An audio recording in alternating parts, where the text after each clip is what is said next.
Hello, good morning my old dear students. मैं हूं ज्योति शर्मा और मैं आप सभी का स्वागत करती हूं स्मार्ट स्टडी चैनल पे।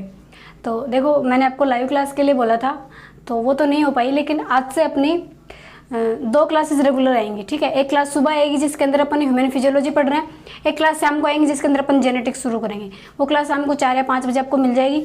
ठीक है, और एक क्लास आपको सुबह मिलेगी जिसमें अपन ह्यूमन फिजियो कर रहे हैं। उसके बाद अपना एक नया टॉपिक शुरू करेंगे, मतलब अपन 2 टॉपिक अब एक साथ लेके चलेंगे। ठीक है, शाम को जेनेटिक्स पढ़ेंगे और सुबह अपना ह्यूमन फिजियो पढ़ेंगे। ह्यूमन फिजियो के बाद फिर अपन अपना अगला टॉपिक पढ़ेंगे।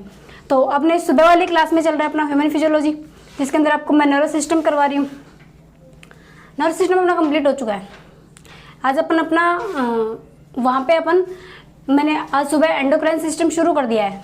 ठीक है, नर्वस सिस्टम पूरा हो गया, एंडोक्राइन सिस्टम शुरू कर दिया है। वो 4 या 5 क्लासेस में उसको कंप्लीट करा दूंगी मैं।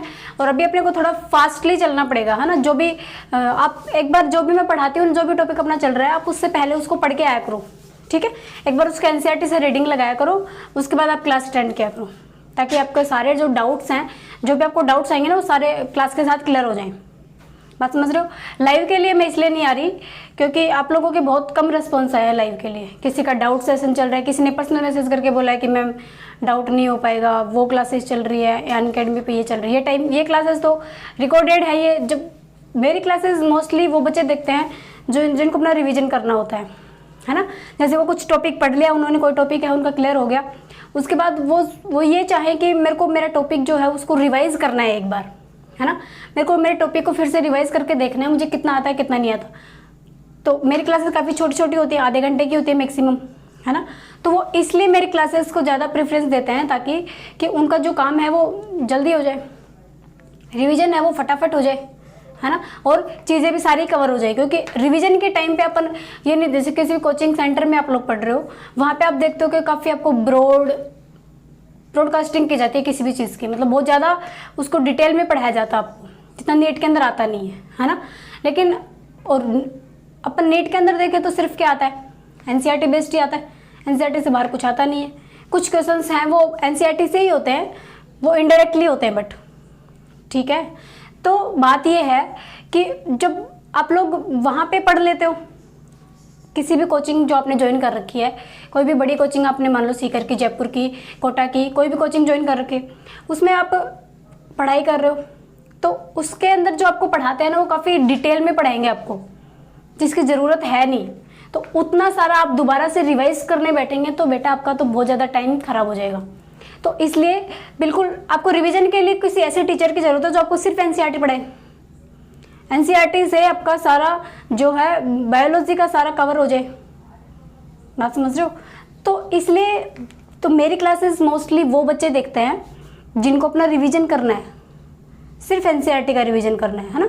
जब मेरे क्लास के बाद वो एनसीईआरटी के जो क्वेश्चन सोल्व करते हैं, अपने पैकेज के क्वेश्चन सोल्व करते हैं, फिर कोई बुक है एक्स्ट्रा, डॉक्टर अली है, इन सब के क्वेश्चन सोल्व करते हैं, तो मेरे क्लास के बाद वो सब क्वेश्चन सोल्व आसानी से हो जाते हैं। कई बच्चों ने ये बात मेरे को बताई है।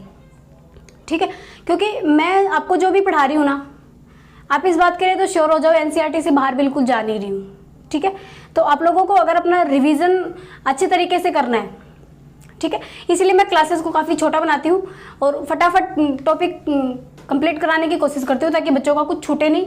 और 1 अगस्त तक मैं आपको ये जो बायोलॉजी का सिलेबस है, बॉटनी जूलॉजी दोनों का कंप्लीट करा दूँ। इसलिए मैं अब 2 क्लासेस लेंगे अपन, एक सुबह और एक शाम को 5 बजे, 4 या 5 बजे। ठीक है, लाइव के लिए मैंने आपको बता दिया, एक तो सूटेबल नहीं हो रहा है, ना बच्चों को टाइम सूटेबल हो रहा है और ना मुझे हो रहा है। तो लाइव क्लास तो अभी थोड़े दिन और नहीं होगी। हाँ, बाद में मैं देखूंगी ज़रूर, अगर फिर से किसी का मैसेज आया, किसी ने मेरे को बोला कि लाइव क्लास बेस्ट है बच्चों के लिए, तो फिर मैं लेके आऊँगी लाइव क्लास भी। लेकिन अभी अपनी रिकॉर्डेड क्लासेस चलेंगी सुबह और शाम दोनों फेज में। ठीक है, सुबह अपन वहाँ पे अपना अलग टॉपिक पढ़ेंगे, शाम को अपन अपना नया टॉपिक शुरू कर रहे हैं आज से। ठीक है, सुबह आज वाली क्लास में मैंने आपको एंडोक्राइन सिस्टम का इंट्रोडक्शन पढ़ाया है। ठीक है, आप उसको देख लेना। और अभी अपन यहाँ पे जैसे कि आप लोगों की डिमांड थी कि मैम जेनेटिक्स शुरू करो, जेनेटिक्स शुरू करो, काफ़ी जो बोर्ड वाले बच्चे हैं वो भी बोल रहे थे कि मैम जेनेटिक्स में बहुत प्रॉब्लम्स हो रही हैं, तो इसलिए मैं पहले आपके लिए जेनेटिक्स लेके आ रही हूँ। बात समझ रहे हो? तो अपने स्टडी को अच्छे से प्रिपेयर करें, अपने सब्जेक्ट को। बायो के अंदर देखो, नीट के अंदर मैं आपको 1000 बार ये बातें बता चुकी हूँ। नीट के अंदर मैं एक स्ट्रेटजी वीडियो लाने वाली हूँ आपके लिए, ठीक है? वो मैं आपको बहुत बार बोल चुकी, ला नहीं पा रही हूँ। एक स्ट्रेटजी वीडियो लाने वाली हूँ जिसके अंदर मैं आपको ये बता दूंगी कि कौन सा, वो तो मैं फिजिक्स और केमिस्ट्री का भी बना दूंगी आपको, ठीक है? जिसके अंदर आपको ये क्लियर हो जाएगा कि कौन से टॉपिक हैं जो अपने को बिल्कुल स्ट्रांगली तैयार करने हैं, और कौन से ऐसे टॉपिक है जिनको हम थोड़ा बहुत तैयार करें तो हमारा काम आसानी से बन जाएगा। कुछ ऐसे टॉपिक है जिनसे 1-2 क्वेश्चन आते हैं, सिर्फ 1 क्वेश्चन आता है, नहीं भी आता।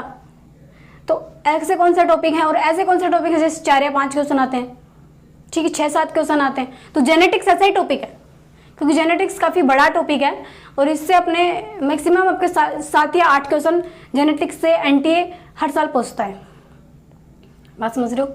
और ह्यूमन फिजियोलॉजी, जहाँ मैं आपको वहाँ पे फर्स्ट सुबह वाली क्लास में ह्यूमन फिजियोलॉजी करा रही हूँ, उसके अंदर भी ह्यूमन फिजियो से भी 10 से 12 क्वेश्चन आते हैं, क्योंकि ह्यूमन फिजियो के अंदर 7 टॉपिक हैं, है ना? तो उन 7 टॉपिक से मिला के कंप्लीट 11 या 12 क्वेश्चन आपके एनटीए पूछता है, किससे रिलेटेड? ह्यूमन फिजियोलॉजी से रिलेटेड, ठीक है?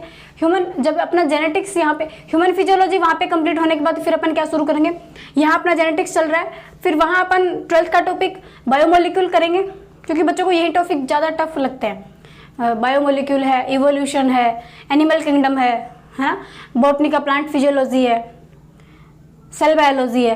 तो अपन वहाँ पे कोई भी एक टॉपिक जो भी आप बोलोगे वही मैं शुरू कर दूंगी। अभी 4-5 दिन और हैं अपने पास, तब तक आप लोग देख लो आपका कौन सा टॉपिक है जिसका आपको रिवीजन की ज़्यादा ज़रूरत है, ठीक है?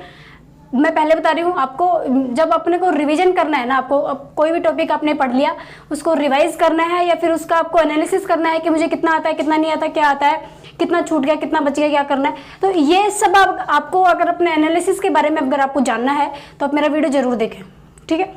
तो जेनेटिक्स के अंदर मैं आपको बिल्कुल ये, आप ऐसे समझ लो, क्रैश कोर्स टाइप है, फटाफट मैं आपको, आप कुछ खुद से पढ़ के आएंगे तभी आपको समझ में आएगा, ठीक है? क्योंकि अभी अपने पास टाइम काफ़ी कम है। अपन 7 या 8 क्लास में जेनेटिक्स कंप्लीट करने की कोशिश करेंगे। बात समझ में आई? तो अपन अब शाम से अपनी जेनेटिक्स की क्लास होगी शाम को 4 बजे से, और सुबह अपनी क्लास होगी किसकी? अभी तो ह्यूमन फिजियोलॉजी की होगी। उसके बाद अपन एवोल्यूशन शुरू कर देंगे, या फिर एनिमल किंगडम शुरू कर देंगे, जो आप बोलोगे वही शुरू कर देंगे। अब अपन पढ़ें जेनेटिक्स। जेनेटिक्स, बहुत सारे बच्चे हैं जिनको जेनेटिक्स बहुत ही एक खतरनाक और टफ टॉपिक लगता है, लेकिन जेनेटिक्स के अंदर ऐसा कुछ नहीं है। अगर आप लोग थोड़ा सा भी, क्योंकि ये बायो के बच्चों को ज़्यादा टफ इसलिए लगता है क्योंकि इसके अंदर कैलकुलेशन, मैथमेटिकल पोर्शन बहुत ज़्यादा है, मैथमेटिकल और ये स्टैटिकल है ना। इसके अंदर कंसेप्ट ऐसे, जो मैथ्स के अंदर अपन जैसे पढ़ते हैं ना, जॉन मेंडल ने इसको मैथमेटिकल तरीके से प्रूव किया है। तो उसको हमें समझने के लिए हमारा जो मैथमेटिकल पोर्शन है वो भी क्या होना चाहिए? स्ट्रॉन्ग होना चाहिए। और बायो वाले बच्चे तो हैं ही मोस्टली बायो से, मैथ से डरते ही हैं, मैथ से डर के तो बायो में आए हैं, है ना। तो इसीलिए उनको ये टॉपिक जो है, ये टॉपिक ज़्यादा टफ लगता है। बात समझ रहे हो?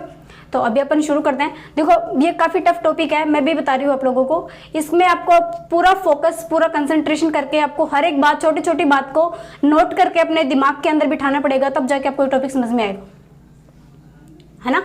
तो शुरू करें अपन, चल।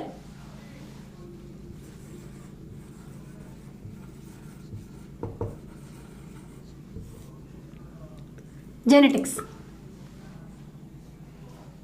देखिए मेरा, चलिए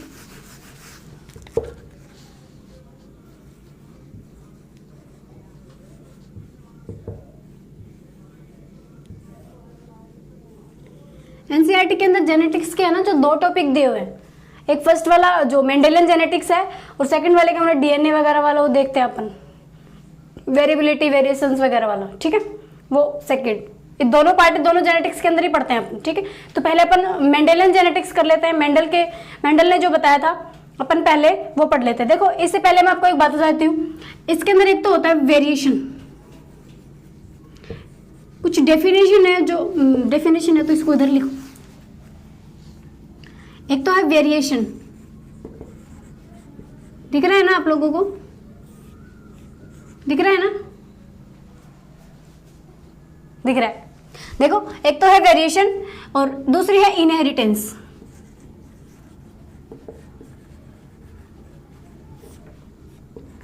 एक टर्म दी हुई है वेरिएशन और दूसरी दी हुई है इनहेरिटेंस। तो देखो वेरिएशन क्या है, difference between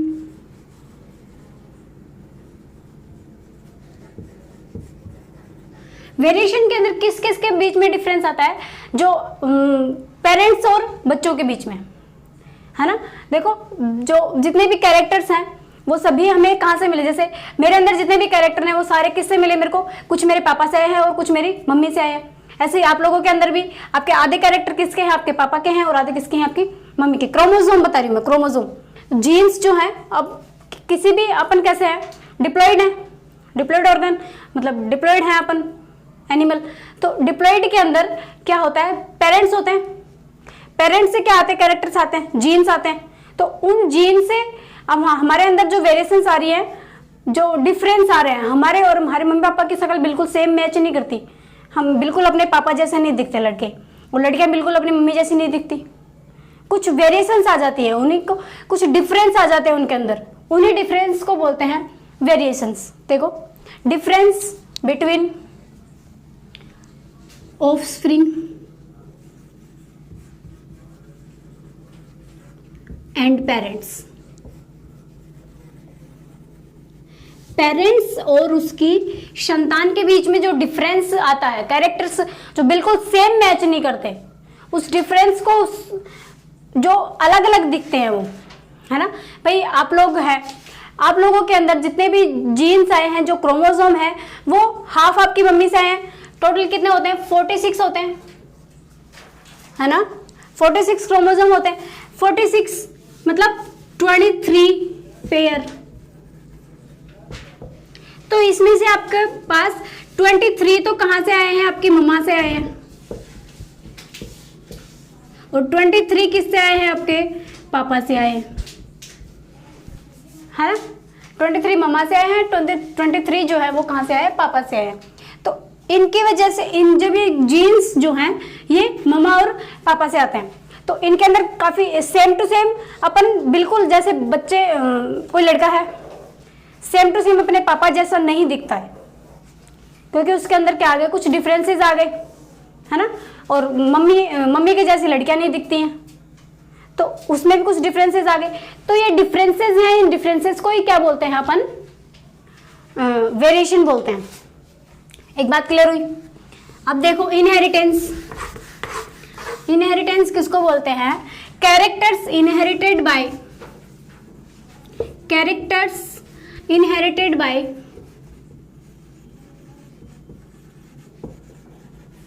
parents to parents through offspring।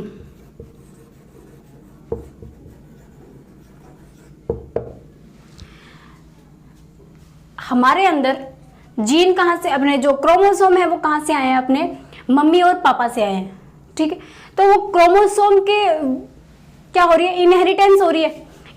Inheritance का मतलब फर्स्ट जनरेशन से सेकंड जनरेशन के अंदर जीन का ट्रांसफर होना, उसको बोलते हैं इनहेरिटेशन।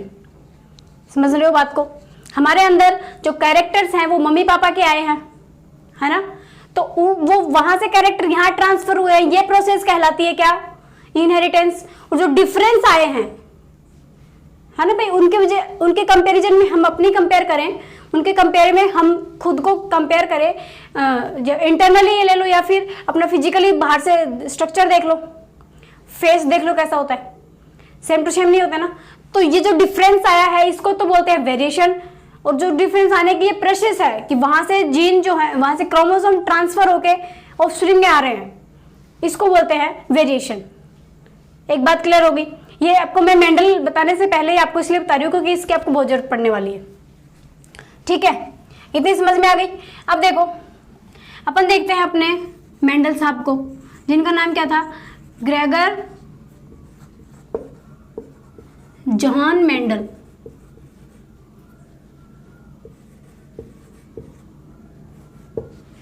ठीक है, मेंडल वो नहीं है, इसमें ए है शायद, मेंडल। अब देखो ये एक बहुत ही जीनियस बच्चा था, ठीक है। इसका जो ये जन्म है ये कहाँ हुआ था? ऑस्ट्रिया में हुआ था। इसका जन्म कहाँ हुआ था? ऑस्ट्रिया। कब हुआ था? नहीं याद करना है। कहाँ हुआ था? ऑस्ट्रिया में हुआ था। ठीक है, जॉन मेंडल का जन्म कहाँ हुआ था? ऑस्ट्रिया में हुआ था। आपको ये याद रखना है। ठीक है, ये पैसे से ये क्या काम करते थे? ये बड़े हुए तो ये मोंक थे। मोंक चर्च में होता है ना, जो चर्च में जैसे मंदिर में पुजारी होता है, वैसे चर्च में होता है मोंक, जो वहाँ पे वहाँ पूजा नहीं करते, वो जो भी करते हैं वो ये करता था। ठीक है, तो यहाँ चर्च के बाहर एक गार्डन था। उस गार्डन के अंदर ये क्या उगाता था? सब्जियां उगाता था। ठीक है, उस गार्डन के अंदर गार्डन था इसके पास एक, और उस गार्डन में ये क्या उगाता था? गार्डन था और उस गार्डन में ये वेजिटेबल्स उगाता था। ये स्टोरी सुन लो। जब आपको ये स्टोरी समझ में आ जाएगी ना, तो आपके आधे कंसेप्ट मेंडल के बन जाएंगे।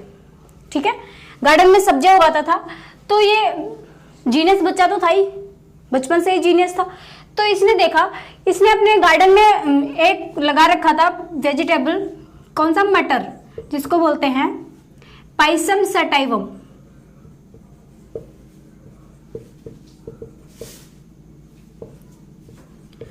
ये जंगली मटर है। ठीक है, ये इसने ये लगा रखा था। तो इसने इसके अंदर देखा कि जैसे अपन ह्यूमन बीइंग के अंदर देखते हैं, अपन मान लो कोई लड़का है, उसकी हाइट है काफी लंबी, 6 फुट का लड़का है। ठीक है, 7 फुट का लड़का है, मान लो काफी लंबा है। 7 फुट का लड़का, उसकी शादी किसी 5 फुट की लड़की से हो जाती है, तो उनके जो बच्चे होंगे वो ना तो 7 फुट के होंगे, ना वो बीच के होते हैं ना। जरूरी नहीं है बीच को लंबे भी हो सकते हैं, छोटे भी हो सकते हैं, है ना। लेकिन हम क्या मान के चलते हैं कि अगर लंबा आदमी है, उसकी शादी छोटी लड़की से करा देते हैं, तो उनके जो ऑफस्प्रिंग है, जो उनके बच्चे हैं, वो बीच के से बनेंगे, 5.5 के, 6 के, 6.5 के, है ना। लेकिन इसने क्या देखा कि मटर का जो पौधा है वो या तो लंबा ही है ना, या तो उसकी लंबाई फुल है, या फिर वो बिल्कुल छोटा है, बीच का कोई चक्कर नहीं है। उसने क्या देखा, या कोई पौधा है जो मटर है, उसका पौधा या तो सीधा लंबा है, तो पूरा लंबा है जितनी उसकी लंबाई होनी चाहिए, या फिर वो बिल्कुल छोटा ही है। तो उसने देखा, तो इसने किस पे स्टडी किया? पाइसम सटाइवम पे स्टडी किया। ठीक है, इसने देखा कि पाइसम सटाइवम के कुछ पौधे हैं, मतलब पाइसम सटाइवम के पौधे या तो क्या है, लंबे हैं, या फिर बिल्कुल छोटे हैं, या तो टॉल हैं, या फिर ड्वार्फ है। ठीक है, तो इसने 1856 से, कहाँ लिखूं, मेंडल ने 7 साल तक एक्सपेरिमेंट किया। 1856 से 1863 तक इसने स्टडी किया, study on Pisum sativum.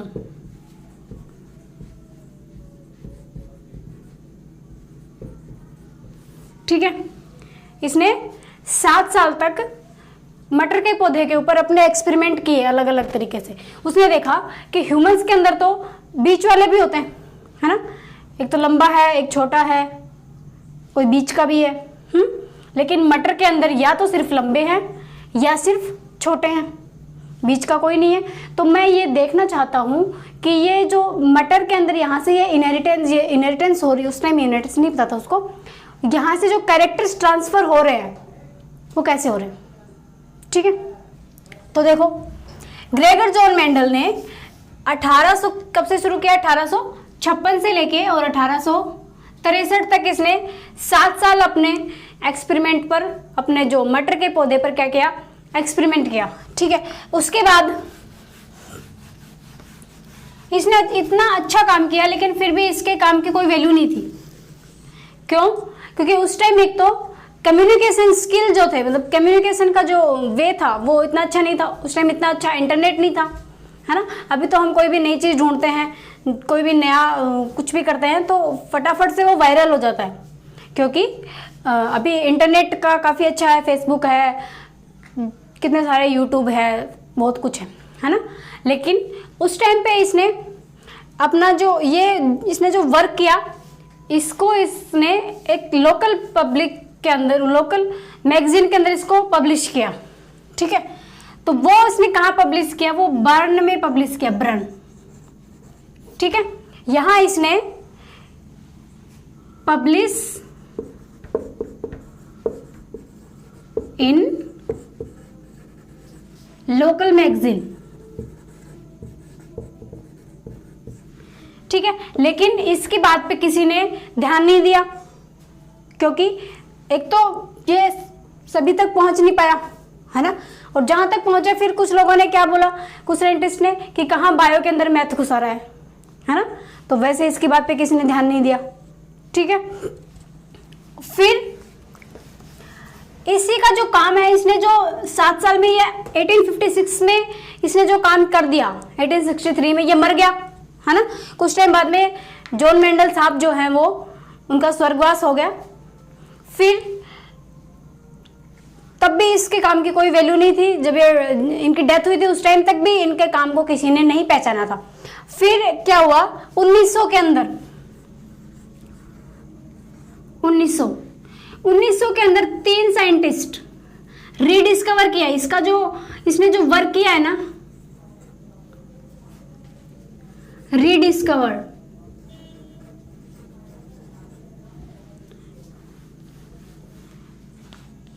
Bye 3 scientist.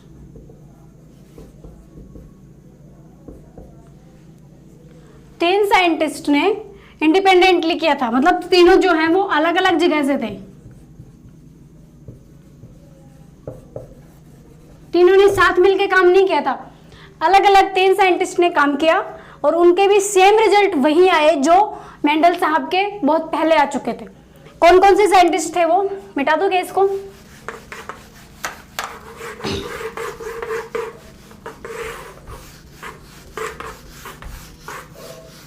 वो 3 साइंटिस्ट कौन कौन से थे, रीडिस्कवर्ड करने वाले कौन कौन से साइंटिस्ट थे,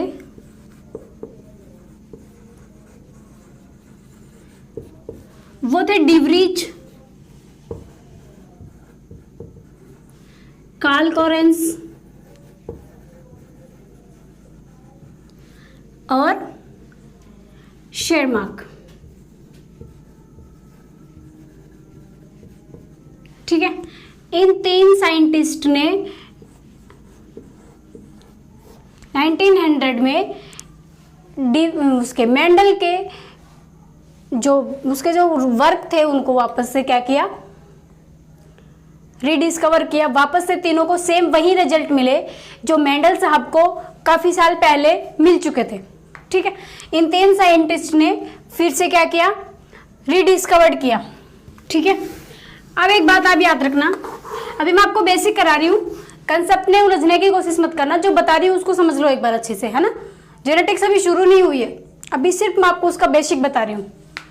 मेंडल ने, क्वेश्चन यहां से भी कई बार बनता है कि why choose Mendel Pisum sativum,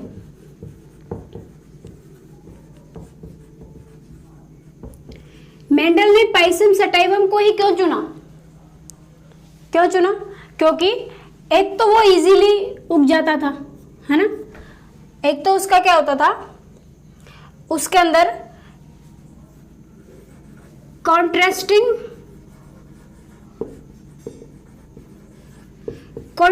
plant थे, ठीक है। मतलब या तो सिर्फ जो पौधा है वो क्या है, या तो सिर्फ लंबा है, ठीक है, या सिर्फ क्या है, बोना है। बीच वाला उसके पास कोई पौधा नहीं था। अब उसने क्या किया, जब इनका वो क्रॉस कराता है तो इसके पास एक ऐसी आती है, एक प्रोजेनी, और एक ऐसी आती है, तो ये वाला जो है ये ड्वार्फ बनेगा, ठीक है, और ये वाला जो है ये टॉल बनेगा।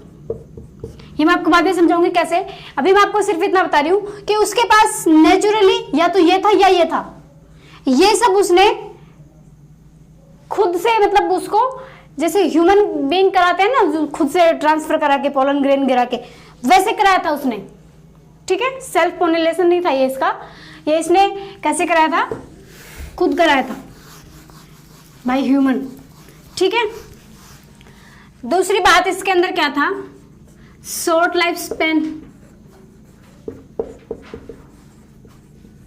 फटाफट से उगाया, कुछ दिन में फूल आए और फिर फटाफट से एक्सपेरिमेंट हो गया कि इसकी प्रोजेनी क्या बनी है, इससे हमें क्या रिजल्ट मिला है।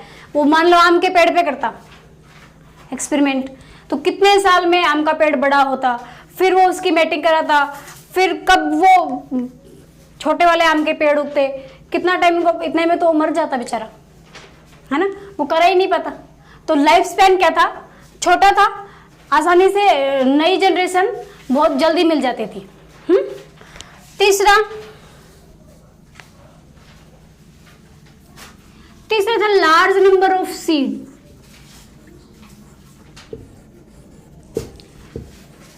मटर के अंदर बीज जो होता है ना, देखो एक फली के अंदर काफी सारे बीज होते हैं, तो उसको जो बीज भी है वो बहुत ज्यादा मिले, जिसकी वजह से वो अपना एक्सपेरिमेंट अलग अलग तरीके से इनके ऊपर कर सकता था।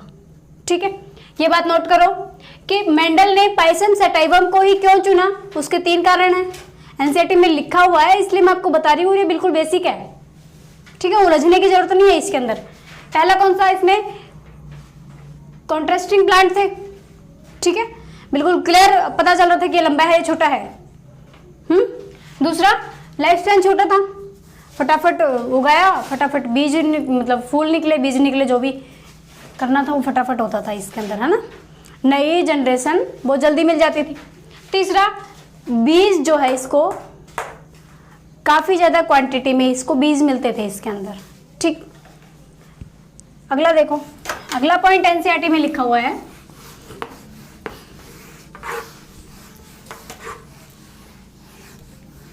Why was he so successful?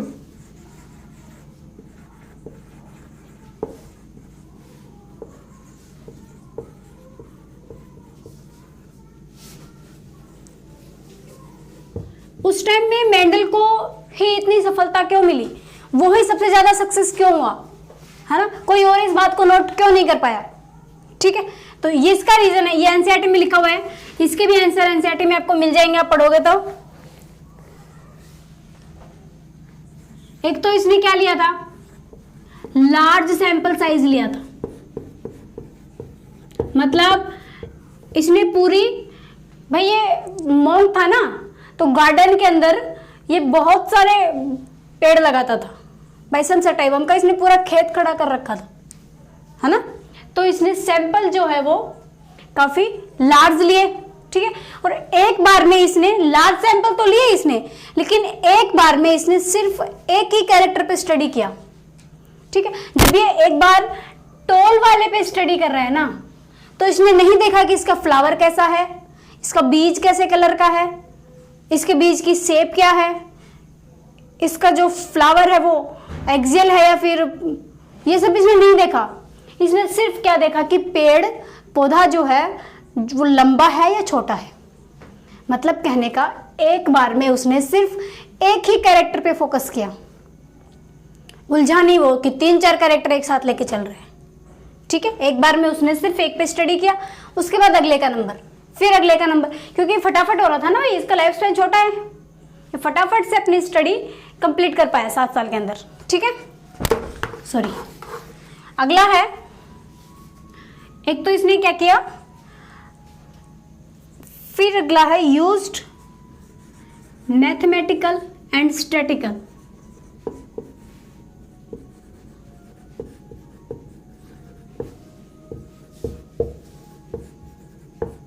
Statistical मतलब इसने जो भी रिजल्ट इसको मिले ना, उसका इसने पूरा बायोडाटा रखा अपने पास, पूरा एक लिस्ट बना के मैथमेटिकल तरीके से, जैसे अपन मैथ के अंदर रखते हैं ना टेबल वगैरह बना के कि इसका ये सिस्टम हुआ, इसके अंदर इतना, ये इतना, इसमें इतना खर्च हुआ, इसमें इतना, ऐसे ही इसने कि लंबे वाले इतने बने, छोटे वाले इतने बने, बड़े वाले इतने बने, गोल बीज वाले इतने बने, ये ऐसे इसने पूरी टेबल बना के इसको क्या किया, समझने की कोशिश की। इसका जो हर इसका डेटा था वो बिल्कुल प्रॉपर मेंटेन था, है ना, वो उसको अच्छी तरह से स्टडी करके अगले कैरेक्टर पे बाद में पहुंचता था।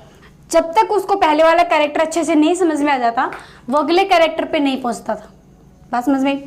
अब अगला टॉपिक देखो, मेंडल से आप लोग सीख सकते हो। जब तक आपका टॉपिक पूरा नहीं हो आपको आगे बढ़ने की जरूरत नहीं है, उसको कंप्लीट करो, उसके बाद आगे जाओ। जेनेटिक्स नहीं आता है तो जेनेटिक्स को सीखो अच्छे से। इवोल्यूशन नहीं आता है तो उसमें अपना माथा पच्ची करो, उसको सीखो, तभी वो टॉपिक आएगा आपके दिमाग में। जिस चीज़ से डर लगता है उससे दूर भागोगे ना, वो चीज़ कभी नहीं आएगी फिर आपको। जिस चीज़ से डर लगता है, जो समझ में नहीं आता है, उसके पास जाओ, अपने दिमाग को ये बात महसूस कराओ कि ये चीज़ बहुत अच्छी है। फिजिक्स, कई बच्चे फिजिक्स से बहुत डर लगता है, फिजिक्स नहीं पढ़ते हैं, है ना। बायोकेमिस्ट्री पढ़ लेंगे, फिजिक्स के 10 क्वेश्चन कर देंगे तो भी सिलेक्शन हो जाएगा। ऐसे बच्चे भी होते हैं। तो आप लोगों को ये नहीं करना है। फिजिक्स नहीं आती है तो अपने ब्रेन को बोलो कि physics is a very interesting topic, very interesting subject, है ना। तो ब्रेन जो है उस चीज़ को क्या थोड़ा थोड़ा समझने की कोशिश करेगा।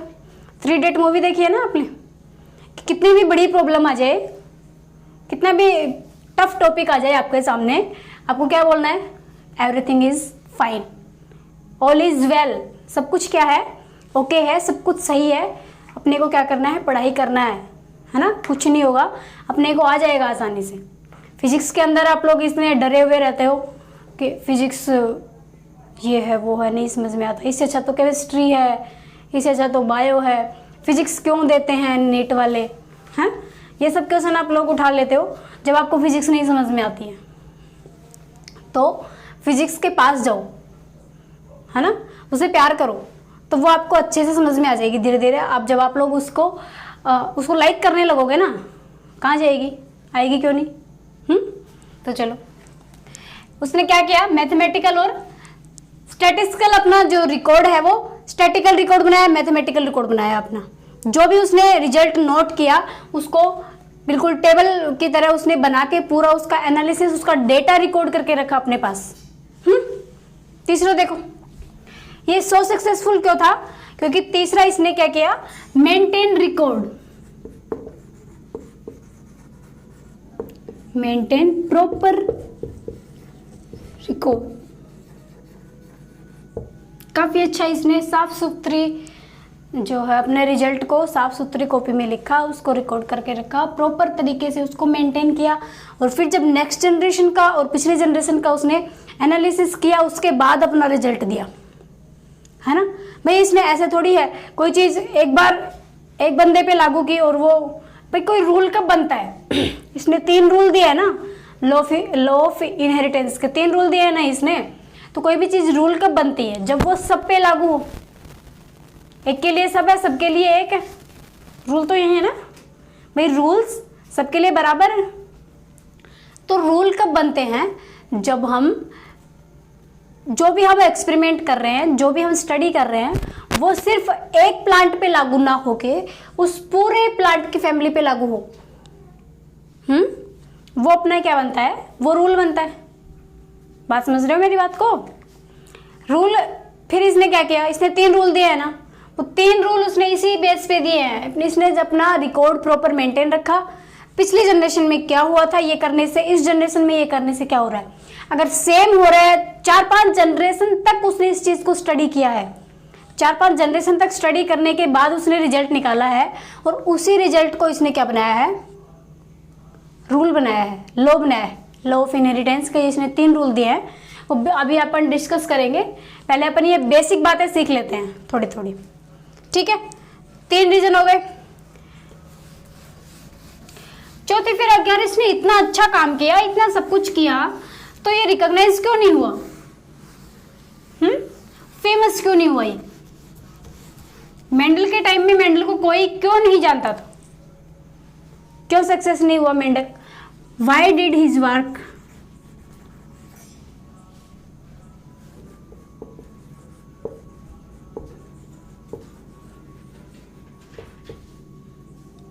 was not recognized?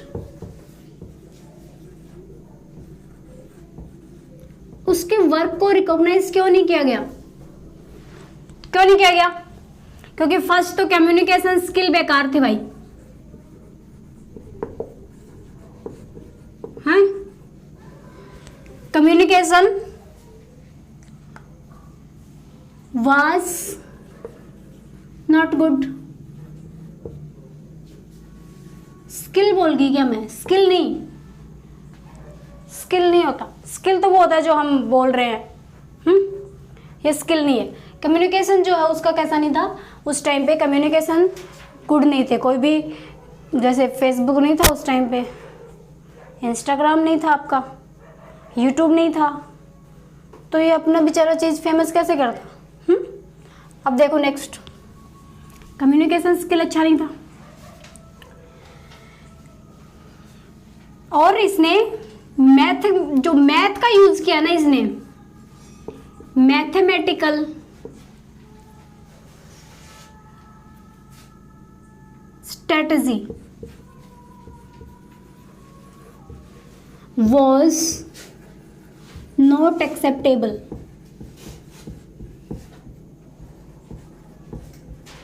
for biology। भाई दूसरे साइंटिस्ट ने क्या कहा कि मैथ और बायोलॉजी अलग सब्जेक्ट हैं, इनको मिक्स मत करो। बायोलॉजी के अंदर मैथ मत घुसाओ।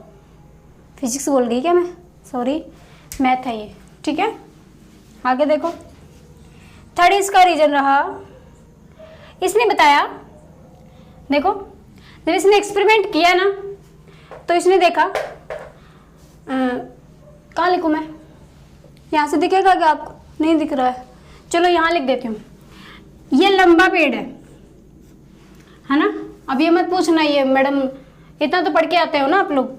ये लंबा पेड़ है, ये छोटा पेड़ है, ठीक है। इसने सबसे पहले क्या कराया? इनका क्रॉस कराया, ठीक है। इनके क्रॉस से फिर अपने पास क्या बनते हैं? जाइगोट बनते हैं।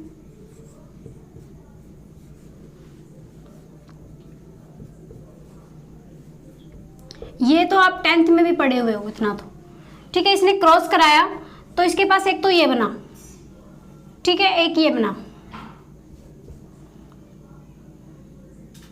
फिर एक इसके पास ये बना और ये बना। मतलब इसने कैपिटल टी, दोनों कैपिटल टी और एक दोनों स्मॉल टी। ये लंबे पेड़ हैं टॉल, और ये छोटे पेड़ हैं ड्वार्फ, ठीक है। जब भी इसने इनका क्रॉस कराया तो इसने देखा कि फर्स्ट जनरेशन के अंदर F1 जनरेशन,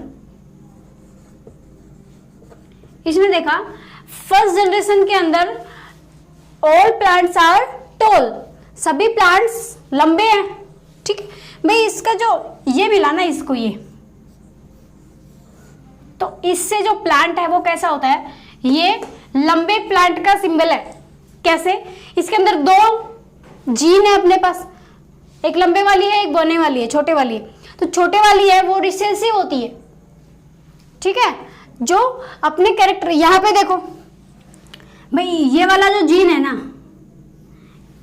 ये लंबेपन के लिए डोमिनेंट है, प्रभावी है, और ये वाला छोटेपन के लिए। लेकिन जब इसके अंदर तो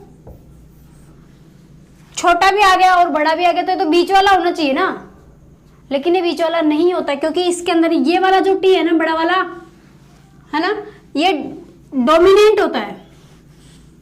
क्या होता है? डोमिनेंट। तो यहां से ये जो कैरेक्टर आए ना इसके अंदर, ये वाले, ये जीन इसने बताया, जीन नाम नहीं था उस टाइम पे, इसने बताया कि जो पेरेंट्स हैं वहां से कुछ कैरेक्टर ने, इसने फैक्टर नाम दिया उसको, फैक्टर। कुछ फैक्टर जो हैं वो कहाँ ट्रांसफर होते हैं? ऑफस्प्रिंग के अंदर ट्रांसफर होते हैं, ठीक है। तो वो फैक्टर, उन फैक्टर्स को ये दिखा नहीं पाया, फैक्टर्स को क्लियरली प्रूव नहीं कर पाया कि फैक्टर्स रियल में फैक्टर क्या है। जीन का डिस्कवर बाद में हुआ, मॉर्गन ने किया। उस टाइम पे, मेंडल के टाइम पे जीन नहीं था, ठीक है। उस टाइम पे जैसे डार्विन था, जो कि इवोल्यूशन जिसने समझाया है ना। तो उस टाइम पे इसकी बात को ज्यादा गौर नहीं किया गया, क्योंकि एक तो डार्विन काफी फेमस था उस टाइम पे, सभी डार्विन के साथ सेल्फियां ले रहे थे, मेंडल को बेचारे को कोई पूछ ही नहीं रहा था। तो बात कहने की ये है सीधी सी यहाँ पे कि ये जो फैक्टर, जो जीन आता है ना, किसी भी फर्स्ट जनरेशन से सेकंड जनरेशन के अंदर जीन ट्रांसफर होता है जो कि हमारे अंदर कैरेक्टर्स डिसाइड करता है, उस टाइम पे उसने उस जीन का नाम इसने क्या दिया था?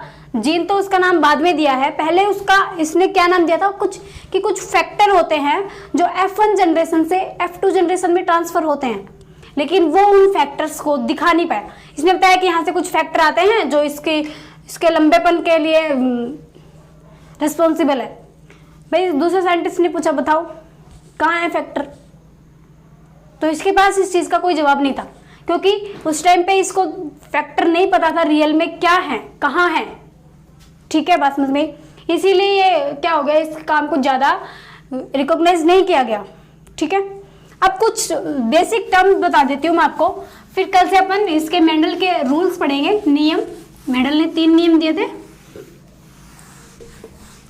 रट रटा के तैयार बैठे हो आप, लेकिन एक बार समझने की कोशिश भी करना। देखो,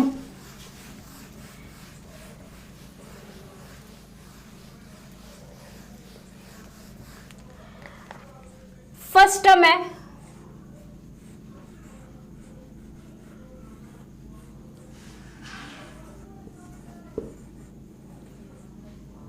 होमोलोगस। होमोलोगस क्या होता है? होमोलोगस क्या होता है? जैसे देखो, जीन जो है वो जोड़े में होते, क्रोमोसोम जो है वो जोड़े में होते हैं ऐसे। ये एक क्रोमोसोम है, ये दूसरा क्रोमोसोम है, ये 1 पेयर क्रोमोसोम है। ठीक है, ये मान लो कोई 1 पेयर क्रोमोसोम है अपने पास, ये अपने क्या है? क्रोमोसोम। क्रोमोसोम के अंदर अपना डीएनए पड़ा होता है, ये अपना डीएनए है।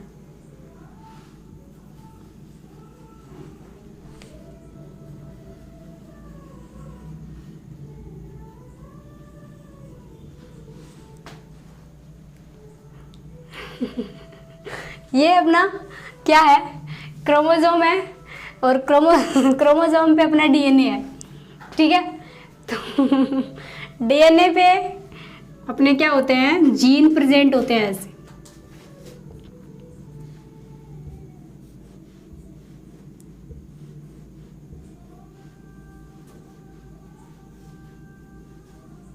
ठीक है, अब ये जीन है, मान लो डार्क कर दो इसको, इधर ये जीन है। तो एक बात आप ध्यान रखना, यहां पे ये जीन मान लो किसके लिए? ये हेयर कलर के लिए मानो, इसकी वजह से ये किसके लिए रिस्पॉन्सिबल है? ये हेयर कलर के लिए रिस्पॉन्सिबल है। तो ये मम्मा से आया हुआ जीन है, ये पापा से आया हुआ जीन है। भाई जीन जो है पेयर में मिलते हैं हमें मम्मा पापा से, एक मम्मा से मिलता है, एक पापा से मिलता है, फिर अपना एक पेयर बनता है। तो ये अगर हेयर कलर के लिए है तो सेम पोजीशन पे यहाँ पे भी ये वाला जीन जो है ये किसके लिए ही होगा? हेयर कलर के लिए ही होगा। ये जीन भी किसके लिए ही होगा? अपना हेयर कलर के लिए ही होगा। ठीक, इसको बोलते हैं होमोलोगस। सेम टाइप के जीन सेम पोजीशन पे प्रेजेंट होते हैं। ठीक है, इसको बोलते हैं होमोलोगस। बात समझ में आई? होमोलोगस क्या होता है? नेक्स्ट चलूं,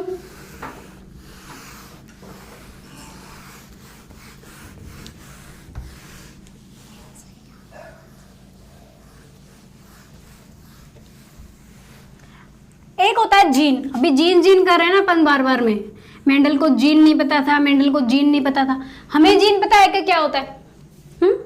जीन एक वो डीएनए का पीस होता है जो कि आरएनए बना ले, पीस ऑफ डीएनए दैट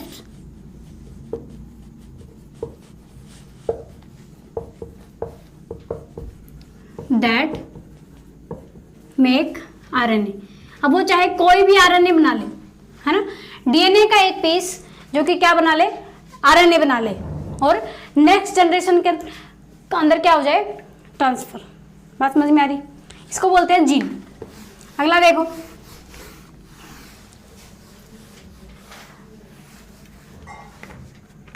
एक होता है लोकस।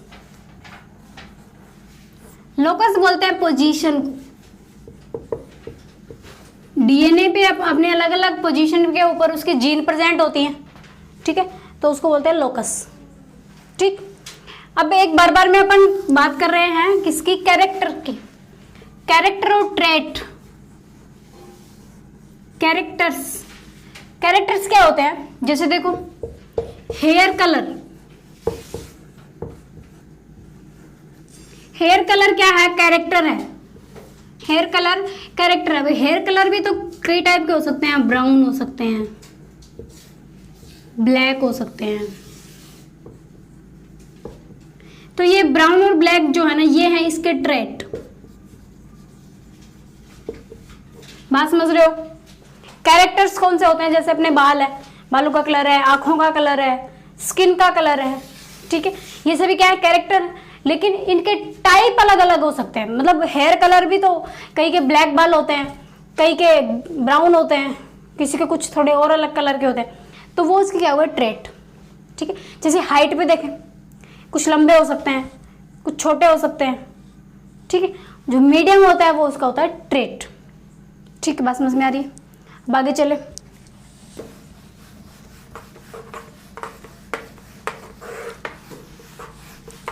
अब देखो, कल की क्लास में अपन अपना करेंगे जो मेंडल के लॉ है ना, लॉ ऑफ इनहेरिटेंस। लाल नहीं है,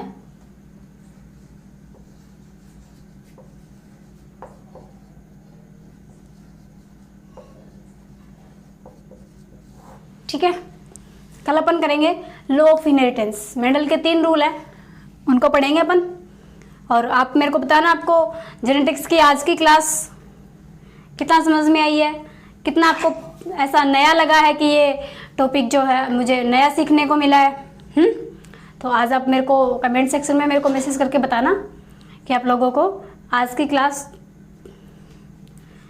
क्लास जो है वो कितना अच्छी लगी है। ठीक है, थैंक यू सो मच। घर पे रहिए, अपनी पढ़ाई करते रहिए, घर से बाहर बिल्कुल मत जाइए। बाहर बहुत मौत का तांडव हो रहा है। आप बहुत सारे वीडियोस देखते होंगे जहाँ पे बहुत सारे लोग बहुत जल्दी जल्दी मर रहे हैं कोरोना की वजह से। तो आप लोग बिल्कुल सेफ रहिए, अपने घर पे रहिए। गांव में है तो बहुत बेटर है, शहर में है तो भी आप लोग बिल्कुल बाहर मत निकलिए, है ना।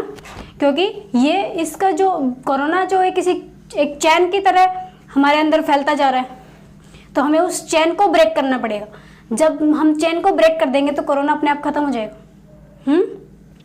तो हमें उस चैन को ब्रेक करना है, और वो हम घर पे बैठ के ही कर सकते हैं। जब लोगों के कांटेक्ट में नहीं आएंगे तभी हम उसको ब्रेक कर सकते हैं। जितने ज़्यादा लोग एक जगह इकट्ठा होंगे उतना ही ज़्यादा बहुत अपने लिए परेशानी वाली बात हो सकती है। ठीक है, मुंह पे मास्क लगा के रखें, अपने सैनिटाइजर से अपने हाथ बार बार में साफ करते रहें, साबुन से हाथ धोते रहें, घर पे रहें, सेफ रहें, सुरक्षित रहें, अपनी पढ़ाई करते रहें। Thank you so much.